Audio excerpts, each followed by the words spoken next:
Global Typhoon, Chairman TV. Weather update. Helping homeless people. Please subscribe.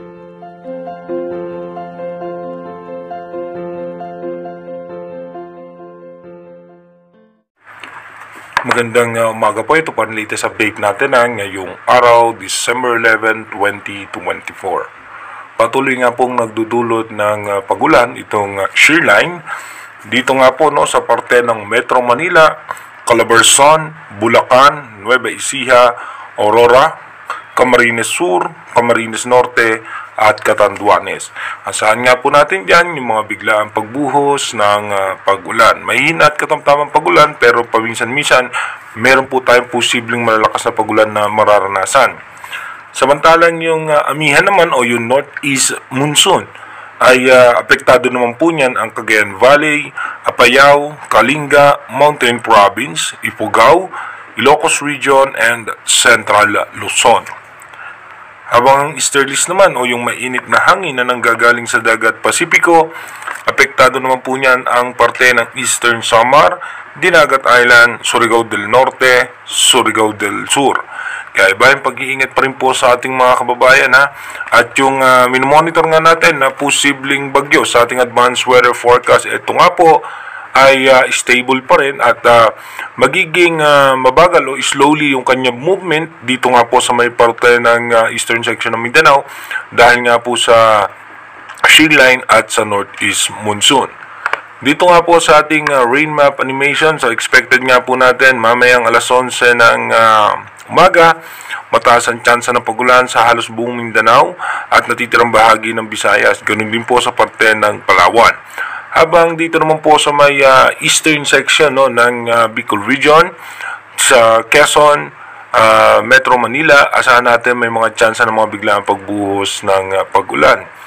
Pagdating naman po ng alas 5 ng hapon mamaya, ganun pa rin po halos buong Mindanao pa rin ay makakaranas ng pag-ulan at maging dito nga po sa parte ng Cebu, Bohol, ilang bahagi pa ng western section ng Visayas.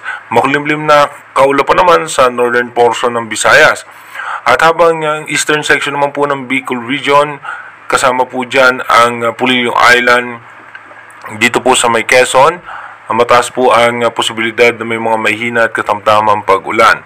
Kasama rin nga po yung parte ng Zambales, La Union, Ilocos Sur ay may pagkulimlim na kaulapan na may biglaang pagbuhos ng pag-ulan. Pagdating naman po ng alas 10 ng gabi mamaya, tuloy-tuloy pa rin po na makakaranas ng pag-ulan, lalong-lalo na po dito sa may parte ng Zamboanga Peninsula at hanggang dito nga po sa eastern section ng Central and Southern Luzon. Dumako na nga po tayo sa ating advanced weather forecast. Dito nga po sa ating advanced weather forecast bukas nga po, December 12, expected natin ganun pa rin po mataas pa rin ang chance ng mga pag-ulan dahil sa shear line. At pagdating naman po ng December 13, same scenario pa rin po yung posible natin maranasan. At pagdating po ng December 14 hanggang December 15, ito na nga po yung low pressure area mabubuo dito nga po sa labas ng ating Philippine Area of Responsibility. Pagdating naman po ng December 16, posible nga pong yung pinaka-sentro niyan ay papasok ng PAR. At pagdating po ng December 17, dito po mataas na po yung posibilidad niya na mag-intensify bilang isang tropical depression. Habang mataas ang tsansa ng pagulan sa Central Luzon, including Metro Manila at ilang pang bahagi ng Southern Luzon dahil naman po sa shear line. Pagdating naman po ng December 18, expected na nga natin bilang isang mahinang bagyo, nasa eastern section na nga po yan ng Davao Region. By December 19, makikita nga natin almost stationary o mabagal yung kanyang pagkilos dahil nga po napipigilan siya nitong shear line at yung pagbugso pa rin ng ating northeast monsoon. Pagdating naman po ng December 20, expected natin nasa karagatan pa rin po yung pinakasentro niya, nasa eastern section pa rin po yan ng Davao Region. At ito nga po, posible pang bahagyang umakyat pa sa tropical storm category. Pero as of now, mababa po ang nakikita nating posibilidad na ito po'y lumakas pa. Pero yung landfall scenario ay may chance nga po yan somewhere dito nga po sa may Mindanao or dito po sa natitirang bahagi ng Visayas. Pero as of now nga po sa ating advanced weather forecast, ito'y nasa karagatan pa rin at mabagal ang kanyang pagkilos dahil nga itinutulak ito ng northeast monsoon. Yung ating advanced weather forecast ay inuulit ko po. Ito po advanced prediction pa lamang ng European Center at mataas pa rin ang tsansa po na magbago po lahat yan.